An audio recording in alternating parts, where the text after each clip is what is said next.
Right, Mandy, you know what, stay with us. We'll have to see in terms of those awkward moments that you're talking about. But for now, we can listen in to what UK's outgoing Prime Minister Theresa May had to say. For the past 2.5 years, the President and I have had the duty and privilege of being the latest guardians of this precious and profound friendship between our countries.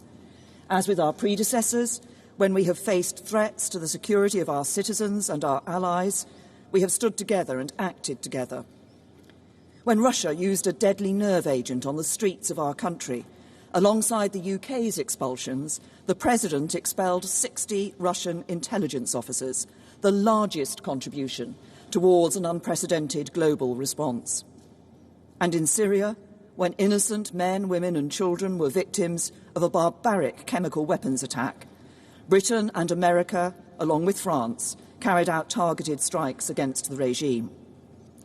Since we spoke about NATO during my first visit to the White House, we have maintained our support for this crucial alliance.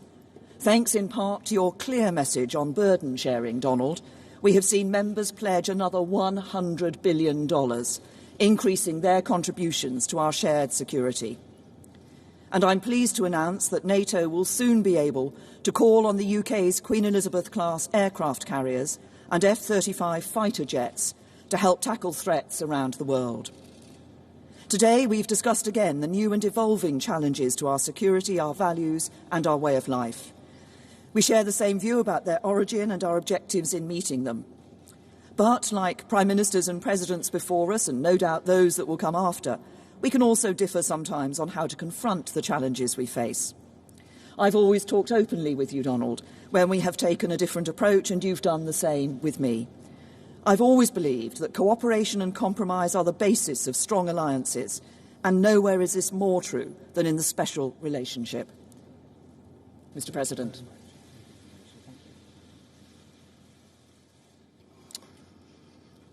Well, thank you, Prime Minister May. Melania and I are honoured to return to London as our nations commemorate the 75th anniversary of D-Day in World War II.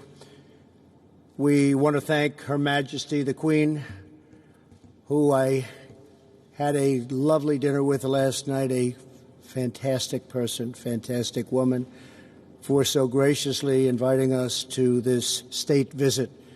It was very, very special. Our thanks as well to Prime Minister and Mr. May for the warm welcome they've given the First Lady and me as we remember the heroes who laid down their lives to rescue civilization itself. On June 6, 1944, tens of thousands of young warriors left these shores by the sea and air to begin the invasion of Normandy and the liberation of Europe and the brutal Nazi occupation. It was a liberation like few people have seen before.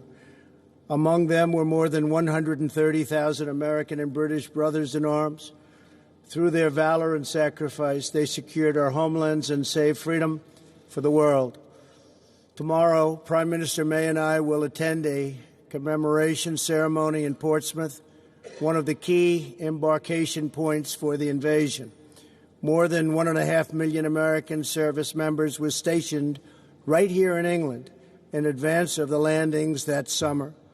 The bonds of friendship forged here and sealed in blood on those hallowed beaches will endure forever. Our special relationship is grounded in common history, values, customs, culture, language, and laws. Our people believe in freedom and independence as a sacred birthright and cherished inheritance worth defending at any cost. As the Prime Minister and I discussed in our meetings today and yesterday, the United States and the United Kingdom share many goals and priorities around the world. I want to thank the people of the United Kingdom for their service and partnership in our campaign to defeat ISIS.